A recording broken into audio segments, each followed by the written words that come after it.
বাংলাদেশের অভ্যন্তরীণ বিষয়ে নাক না গলাতে দিল্লিকে ঢাকার স্পষ্ট বার্তা। ভারতে বসে শেখ হাসিনার বক্তব্যে অসন্তোষ, সংকট কাটিয়ে সম্পর্ক এগিয়ে নিতে চায় ভারত। বাংলাদেশ বিরোধী অপপ্রচার ঠেকাতে ইইউ এর সহযোগিতা চাইলেন প্রধান উপদেষ্টা। ভিসা সেন্টার দিল্লি থেকে ঢাকায় বা অন্য দেশে সরানোর আহ্বান।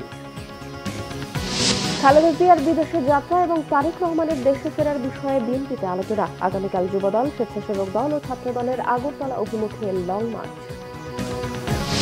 দুর্নীতিকে প্রশ্রয় দেওয়ায় শেখ হাসিনার পিয়ন 400 কোটি টাকার মালিক হয়েছিল বলেছেন আইন উপদেষ্টা। দুদকের জন্য অন্তর্বর্তী কমিশন গঠনের সুপারিশ টিআইবির।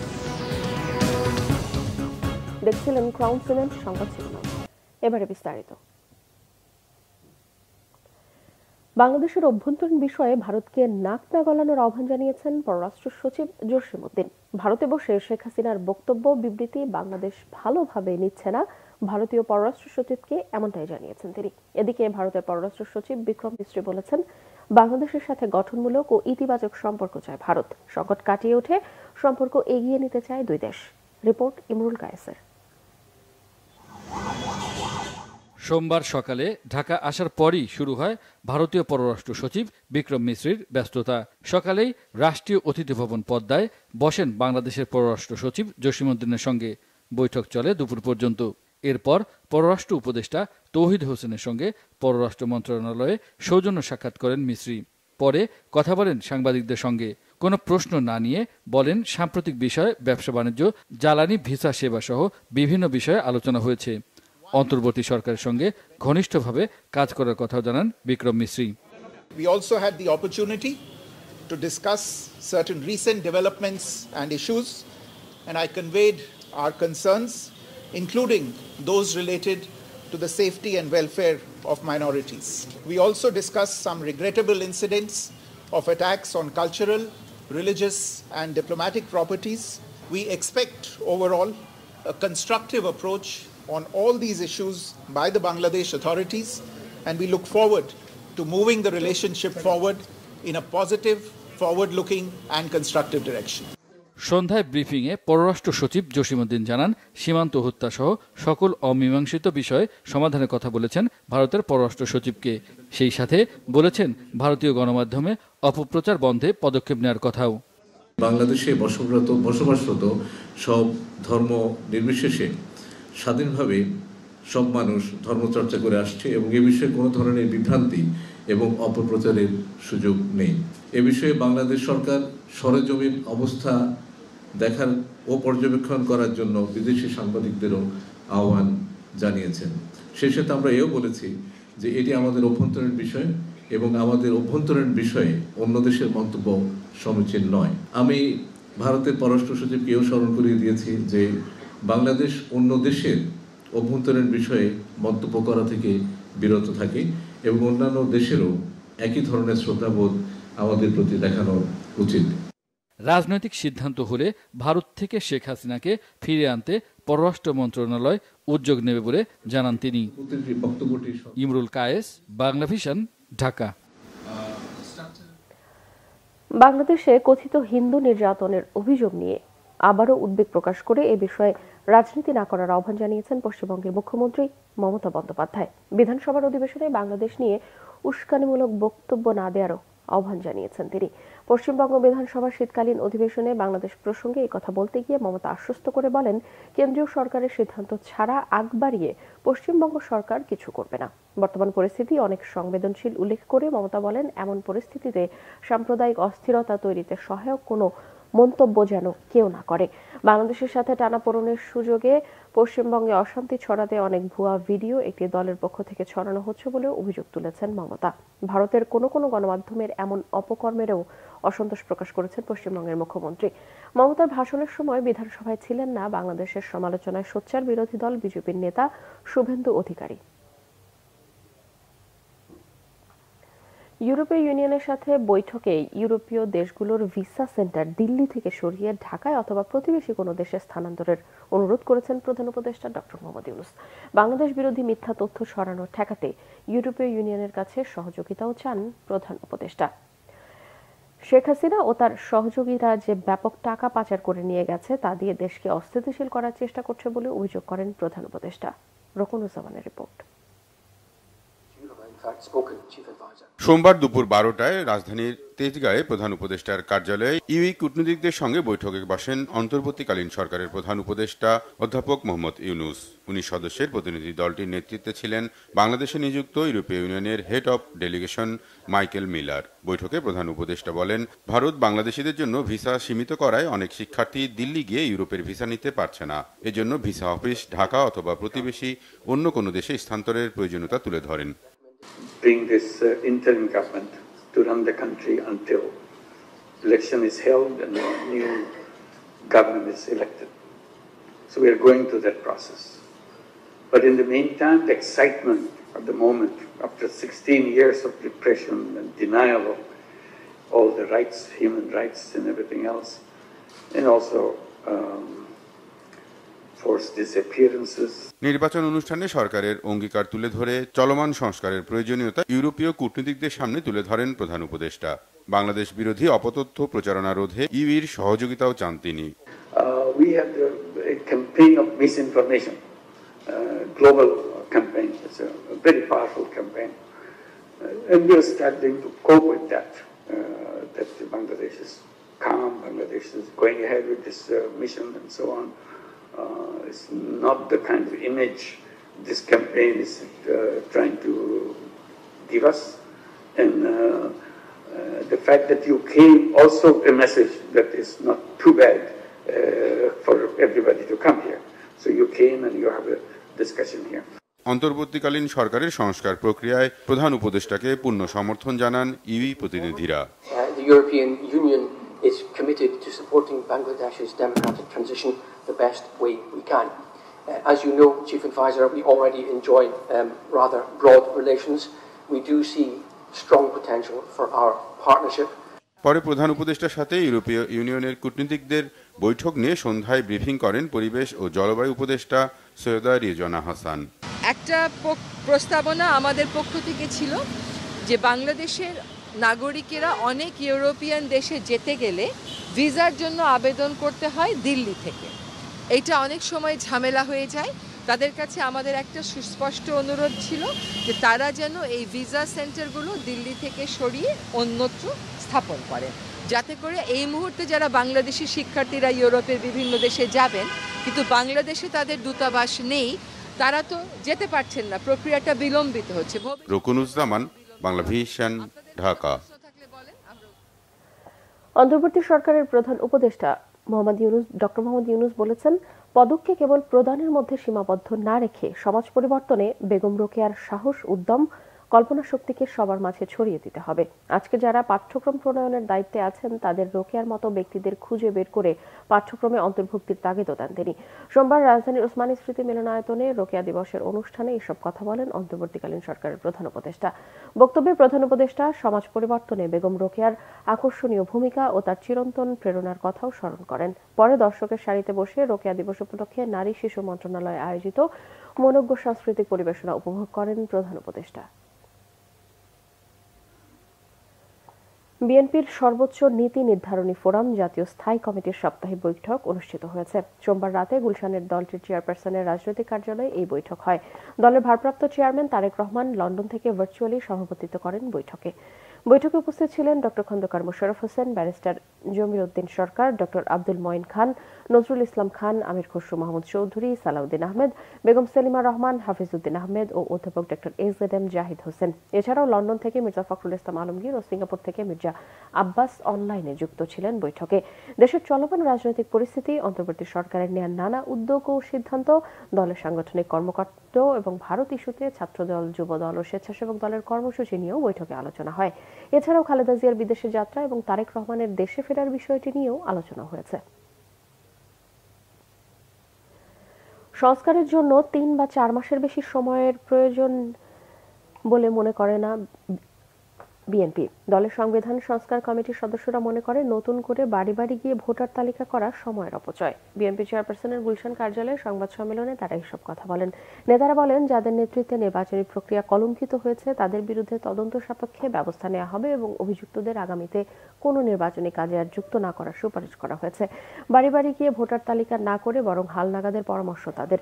এ সময় সংবিধানের আরোপিত সংশোধনী, সীমানা নির্ধারণী, নির্বাচনী কর্মকর্তাদের ভূমিকা, এনআইডির ক্ষমতা ইসির কাছে অর্পণ সহ নির্বাচন সংক্রান্ত 17টি সুপারিশ তুলে ধরেন। তারা বলেন, যারা দীর্ঘদিন ভোট দিতে পারেনি তাদেরকে একটি সুষ্ঠু পরিবেশের মাধ্যমে কেন্দ্রে নিতে চায় বিএনপি।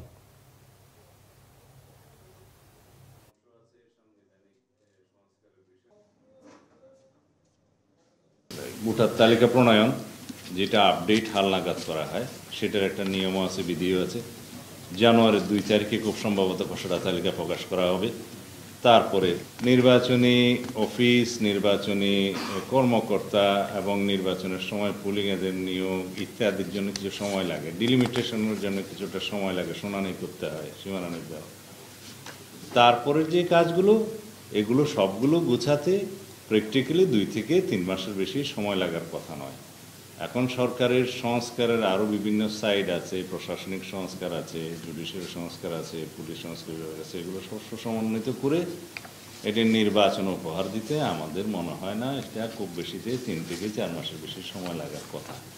এখন আপনি এই সংস্কার প্রস্তাবে যদি আপনি এমন নতুন কিছু নিয়ে আসেন যেগুলো মানুষের বুঝে উঠতে সময় লাগবে বা বোঝাইতে সময় লাগবে, তাহলে ভিন্ন কথা। আমরা যেসব প্রস্তাব দিয়েছি সেগুলোর প্রস্তাব মেনে নির্বাচন অনুষ্ঠানে খুব বেশি বিলম্ব হওয়ার কোনো প্রয়োজন হবে। ছাত্র জনতা যারা আজ পর্যন্ত যারা ভোট দেওয়ার সুযোগ পায়নি তাদেরকে কিন্তু আমরা অনির্দিষ্টকালের জন্য আমরা সেই অধিকার থেকে বঞ্চিত করে যদি রাখতে চাই, সেটা সঠিক হবে না। ঢাকা থেকে আগরতলা অভিমুখে লং মার্চের কর্মসূচি ঘোষণা করেছে বিএনপির 3 সহযোগী সংগঠন। জাতীয়তাবাদী যুবদল, স্বেচ্ছাসেবক দল ও ছাত্র দল আগামী বুধবার এই কর্মসূচি পালন করবে। নয়াপল্টনে বিএনপির কেন্দ্রীয় কার্যালয়ে সংবাদ সম্মেলনে যুবদলের সভাপতি এম মুনায়েম মুন্না এই কর্মসূচি ঘোষণা করেন। তিনি বলেন, ভারতীয় আগ্রাসন ও বাংলাদেশের বিরুদ্ধে মিথ্যা তথ্য সন্ত্রাসের প্রতিবাদে আগামী 11 ডিসেম্বর বুধবার থেকে আগরতলা অভিমুখে আখাউড়া সীমান্ত পর্যন্ত লং মার্চের কর্মসূচি পালিত হবে। সেদিন সকাল 8টায় নয়াপল্টনে জমায়েত হয়ে শান্তিপূর্ণ লং মার্চ শুরু হবে। গত রবিবার এই 3 সংগঠন ঢাকার বারিধারায় ভারতীয় হাই কমিশন অভিমুখে প্রতিবাদী পদযাত্রা কর্মসূচি করে। ভারত বাংলাদেশ মিশনে হামলা, বাংলাদেশের জাতীয় পতাকা অবমাননা, ভারতের মিডিয়ার বাংলাদেশের বিরুদ্ধে চলমান তথ্য সন্ত্রাস এবং বাংলাদেশের অভ্যন্তরীণ বিষয়ে অযাচিত হস্তক্ষেপ থেকে বিরত থাকার দাবিতে আগরতলা অভিমুখে এই লং মার্চ। অসৎ মানুষেরা ক্ষমতাবান হলে দেশ অনাচারে ভরে যাবে বলেছেন আইন উপদেষ্টা ডক্টর আসিফ নজরুল। তিনি বলেন, দুদক ও বিচার বিভাগ আওয়ামী লীগ সরকারের দাসে পরিণত হয়েছিল। এ কারণেই একজন বেহায়া প্রধানমন্ত্রীর পিয়ন 400 কোটি টাকার মালিক হয়েছে। রিশান নাসরুল্লাহর রিপোর্ট। আন্তর্জাতিক দুর্নীতি বিরোধী দিবস উপলক্ষে রাজধানীতে আলোচনার আয়োজন করে ট্রান্সপারেন্সি ইন্টারন্যাশনাল বাংলাদেশ টিআইবি। আলোচনায় আইন উপদেষ্টা ডক্টর আসিফ নজরুল আওয়ামী লীগ সরকারের সময়ের দুর্নীতির বিভিন্ন তথ্য জানিয়ে বলেন, দুর্নীতি যে খারাপ সে বিষয়টি সমাজ থেকে দূর করে দেওয়া হয়েছে। দুর্নীতিবাজদের বিচার না করে রাজনৈতিক বিরোধীদের দমন করেছে শেখ হাসিনা সরকার। আমরা গত 15 বছর দেখেছি, আমরা দেখতাম 100 টাকার বালিশ নাকি 4000-5000 টাকায় বিক্রি হচ্ছে। আমরা দেখতাম একটা বেহায়া প্রধানমন্ত্রী, তার পিয়ন 400 কোটি টাকার মালিক হয়েছে, এটা হাসতে হাসতে জাতির সামনে বলছে। আমরা টেলিভিশন চ্যানেলে প্রোগ্রাম করতে যেতাম, আওয়ামী লীগের কোনো নেতার সাথে দেখা হলে বলতো, আপা তো আসলে কিছু করতে পারে না ওনার ছোট বোনের জন্য। কি মানে বোনের প্রতি কি মায়া, বোন চোর দেখে উনি কিছু করতে পারে না। বিভিন্ন জায়গায় আড্ডায় শুনতাম, শেখ হাসিনার ক্যাশিয়ার কি, রেহানার ক্যাশিয়ার কি, সালমান কার ক্যাশিয়ার, জয়ের টাকা কার মাধ্যমে যায়, পলক কার টাকা রাখে। দুদক তো ছিল, উচ্চ আদালত তো ছিল, কোনো বিচার হয়েছে? কিচ্ছু হয় নাই বিচার। বিচার কার হতো? খালেদা জিয়ার বিচার। আর সেই চোর প্রধানমন্ত্রী, যার পুরা পরিবার ছিল চোর, সে সারা দেশে বলে বেড়াত এতিমের টাকা নাকি খালেদা জিয়া আত্মসাৎ করেছে। এই চোরের মুখের সামনে কেউ কোনো কথা বলতে পারতো না। দুদক তার দাসে পরিণত হয়েছিল, বিচার বিভাগ তার দাসে পরিণত হয়েছিল। আলোচনায় টিআইবি নির্বাহী পরিচালক ইফতেখারুজ্জামান বলেন, দুর্নীতি দমন কমিশনকে কার্যকর করতে সরকার অন্তর্বর্তী কমিশন গঠন করতে পারে। এমন একটা পরিস্থিতি আমরা কথা বলছি যখন দুর্নীতি দমন কমিশন নেই, কারণ 3 জন কমিশনার পদত্যাগ করেছে, পদত্যাগ করতে বলা হয়েছে তাই তারা পদত্যাগ করেছে। হয়তো বা যৌক্তিকভাবে পদত্যাগ করতে বলা হয়েছিল, যৌক্তিকভাবে পদত্যাগ করেছে কারণ তারা অকার্যকর ছিল। আমরাও চাইছি এই কমিশন দিয়ে কাজ চলবে না। এই পরিস্থিতি সৃষ্টি হয়েছে সরকারের উদ্যোগে, সেটার জন্য কোন পদটা গ্রহণ করবে সরকার সেটা সরকার সিদ্ধান্ত নেবে। আমরা মনে করি অন্তত পক্ষে একটা অন্তর্বর্তীকালীন ব্যবস্থা গ্রহণ করা দরকার, যার মধ্যে দুদককে ন্যূনতম অপারেশনাল জায়গায় নিয়ে যাওয়া যাবে। দুদককে কিভাবে কার্যকর করা হবে জানতে চাইলে আইন উপদেষ্টা সাংবাদিকদের বলেন, দ্রুত সময়ে পূর্ণাঙ্গ কমিশন গঠন করা হবে। 6 মাসের জন্য নতুন কমিশনার নিয়োগ দিলাম, ওনাদের প্রস্তাবিত আইন অনুযায়ী আবার ওনাদেরকে বাদ দিয়ে আবার নিয়ে দিলাম। এটা তো আসলে এত সহজ সরল না। ওনারা অনেক মহৎ উদ্দেশ্য নিয়ে জিনিসটা বলেছেন, কিন্তু কোনটা দুর্নীতি বিরোধী লড়াই পরিচালনার জন্য, দুর্নীতি বিরোধী কার্যক্রম পরিচালনার জন্য কোনটা সর্বোত্তম পন্থা, সেটা বিচার বিবেচনা করে আমরা সিদ্ধান্ত নিই। অন্তর্বর্তী সরকারের সময় চাপমুক্ত থেকে দুর্নীতি দমনে গণমাধ্যমকে ভূমিকা পালনের আহ্বানও জানান আসিফ নজরুল। রিশান নাসরুল্লাহ, বাংলাভিশন, ঢাকা। বাংলাভিশনের পরিচালক মোহাম্মদ আজিজুল হকের নামাজে জানাজা আজ মঙ্গলবার। এর আগে রাত 10:15টার দিকে তার লাশ দেশে এসে পৌঁছায়। সিঙ্গাপুর এয়ারলাইন্সের নিয়মিত একটি ফ্লাইটে হযরত শাহজালাল আন্তর্জাতিক বিমানবন্দরে তার লাশ এসে পৌঁছলে পরিবারের সদস্যরা তার লাশ গ্রহণ করেন। এ সময় আজিজুল হকের পরিবারের সদস্য ছাড়াও বন্ধু-বান্ধব, শুভাকাঙ্ক্ষী এবং বাংলাভিশনের বিভিন্ন বিভাগের কর্মকর্তারা উপস্থিত ছিলেন। রবিবার দিবাগত রাতে সিঙ্গাপুর জেনারেল হাসপাতালে চিকিৎসাধীন অবস্থায় ইন্তেকাল করেন আজিজুল হক। ইন্না লিল্লাহি ওয়া ইন্না ইলাইহি রাজিউন। মৃত্যুকালে তার বয়স হয়েছিল 47 বছর। বাংলাভিশনের চেয়ারম্যান আব্দুল হকের জ্যেষ্ঠ সন্তান তিনি। মোহাম্মদ আজিজুল হক বাবা মা, স্ত্রী, 2 ছেলে, 3 মেয়ে, ভাই বোন, আত্মীয় স্বজন সহ অসংখ্য গুণগ্রাহী রেখে গেছেন। আজ মঙ্গলবার টিকাতলী জামে মসজিদে জোহরের নামাজের পর তার নামাজে জানাজা অনুষ্ঠিত হবে। পরে আজিমপুর কবরস্থানে চিরনিদ্রায় শায়িত করা হবে তাকে। মোহাম্মদ আজিজুল হকের মৃত্যুতে বিভিন্ন রাজনৈতিক দল, সামাজিক সংগঠন, ব্যবসায়িক নেতৃবৃন্দ এবং গণমাধ্যমের কর্ণধারগণ শোক জানিয়েছেন। ভোজ্য তেলের সংকটের মধ্যে সয়াবিন তেলের দাম বাড়ানোর ঘোষণা দিয়েছে সরকার। নতুন সিদ্ধান্ত অনুযায়ী বোতলজাত সয়াবিন তেলের দাম লিটারে 8 টাকা বাড়িয়ে 175 টাকা করা হয়েছে। খোলা সয়াবিন তেলের দাম নির্ধারণ করা হয়েছে 157 টাকা। এর আগে বোতলজাত তেলের দাম ছিল লিটারে 167 ও খোলা তেল 149 টাকা। সোমবার সচিবালয়ে ভোজ্য তেলের দাম নির্ধারণী নিয়ে ব্যবসায়ীদের সঙ্গে বৈঠক হয়। বাণিজ্য উপদেষ্টা শেখ বশিরউদ্দিন জানান, গত এপ্রিল থেকে বর্তমান সময় পর্যন্ত আন্তর্জাতিক বাজারে তেলের মূল্য প্রায় 20% পর্যন্ত বেড়েছে। এ কারণে স্থানীয় মজুতদারিও বেড়েছে। তাই বৈঠক করে ভোজ্য তেলের নতুন দাম নির্ধারণ করা হয়েছে। শেখ বশিরউদ্দিন আরো বলেন, তেলের দাম বাড়ার কারণে খরচ 40 থেকে 50 টাকা বাড়বে। বৈঠকে বাণিজ্য মন্ত্রণালয়ের সচিব মোহাম্মদ সেলিম উদ্দিন বলেন, বাংলাদেশ ট্রেড অ্যান্ড ট্যারিফ কমিশনের চেয়ারম্যান ডক্টর মাইনুল খান সহ ভোজ্য তেল আমদানিকারক প্রতিষ্ঠানের প্রতিনিধিরা উপস্থিত ছিলেন। সিলেটের তামাবিল স্থলবন্দরে বন্ধ রয়েছে পাথর ও কয়লা আমদানি। 19 নভেম্বর থেকে পাথর কয়লার ওজনে কর্তৃপক্ষ কড়াকড়ি আরোপ করায় আমদানি বন্ধ রাখেন ব্যবসায়ীরা। এতে বেকার হয়ে পড়েছে অনেক শ্রমিক। তবে বন্দর কর্তৃপক্ষ বলছে অন্য সব পণ্য আমদানি সচল রয়েছে বন্দরে। সিলেট থেকে দীপু সিদ্দিকীর তথ্য ছবিতে রিপোর্ট। সিলেটের তামাবিল দিয়ে ভারত থেকে আমদানি করা হয় পাথর ও কয়লা। তবে ব্যবসায়ীদের অভিযোগ, পাথরবাহী ট্রাকে কাদামাটি, আবর্জনা সহ ওই স্কেলে ওজন করছে কর্তৃপক্ষ। এতে ট্রাক প্রতি ন্যূনতম 10,000 টাকা অতিরিক্ত গুনতে হচ্ছে ব্যবসায়ীদের। প্রতিবাদে আমদানি বন্ধের ঘোষণা দেন আমদানিকারক ও ব্যবসায়ীরা। এতে বন্ধ হয় ব্যবসা। কর্মহীন শত শত শ্রমিক আর রাজস্ব থেকে বঞ্চিত সরকার।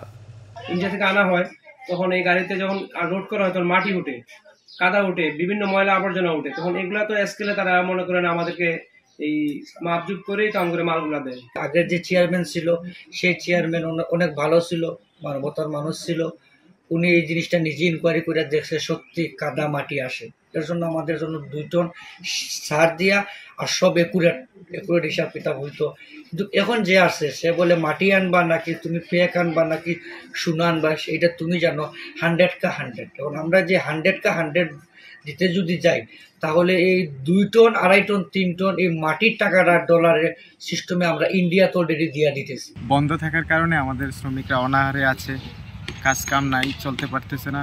এই মালিকদের সাথে ওই প্রশাসনের সমস্যার কারণে মালিকরা মাল নামাচ্ছে না। পাথর আমদানি বন্ধ থাকলেও স্বাভাবিক রয়েছে বন্দর, বলছেন বন্দর কর্মকর্তা। কিন্তু পাথর ও কয়লার ক্ষেত্রে ব্যবসায়ীরা বলতেছেন যে আমাদের যে ওজন এখন বিধি মোতাবেক আইন অনুযায়ী আমরা যে ওজন দিচ্ছি এটা আসলে আমাদের তো হাতে নেই, আমরা যেভাবে ওজন স্কেলে ওজন আসে ওইভাবেই দিতে হবে। এখন ব্যবসায়ীরা বলতেছেন তাদের এই পাথর নিয়ে এসে লাভ হচ্ছে না, এই জন্যই মূলত বন্ধ করে রাখছেন ব্যবসায়ীরা আমদানি। তো আশা করি খুব দ্রুত এটা সমাধান হবে, ব্যবসায়ীরাও আইন অনুযায়ী যে ওজন আমরা দিব ওই অনুযায়ী আমদানি করবে। এটা পাথর আমদানিতে কর্তৃপক্ষ ও ব্যবসায়ীরা দ্রুত ব্যবস্থা গ্রহণ করবে এমন প্রত্যাশা স্থানীয় শ্রমিকদের। Bangla vision news desk. সংবাদ শেষ করব ক্রাউন সিমেন্ট শিরোনামগুলো আরো একবার জানিয়ে। বাংলাদেশের অভ্যন্তরীণ বিষয়ে নাক না গলাতে দিল্লিকে ঢাকার স্পষ্ট বার্তা। ভারতে বসে শেখ হাসিনার বক্তব্যে অসন্তোষ, সংকট কাটিয়ে সম্পর্ক এগিয়ে নিতে চায় ভারত। বাংলাদেশ বিরোধী অপপ্রচার ঠেকাতে ইইউ এর সহযোগিতা চাইলেন প্রধান উপদেষ্টা। ভিসা সেন্টার দিল্লি থেকে ঢাকা বা অন্য দেশে সরানোর আহ্বান। খালেদা জিয়ার বিদেশে যাত্রা এবং তারেক রহমানের দেশে ফেরার বিষয়ে বিএনপিতে আলোচনা। আগামীকাল যুবদল, স্বেচ্ছাসেবক দল ও ছাত্র দলের আগরতলা অভিমুখে লং মার্চ। দুর্নীতিকে প্রশ্রয় দেয় শেখ হাসিনার পিয়ন 400 কোটি টাকার মালিক হয়েছিল বলেছেন আইন উপদেষ্টা। দুদকের জন্য অন্তর্বর্তী কমিশন গঠনের সুপারিশ টিআইবির।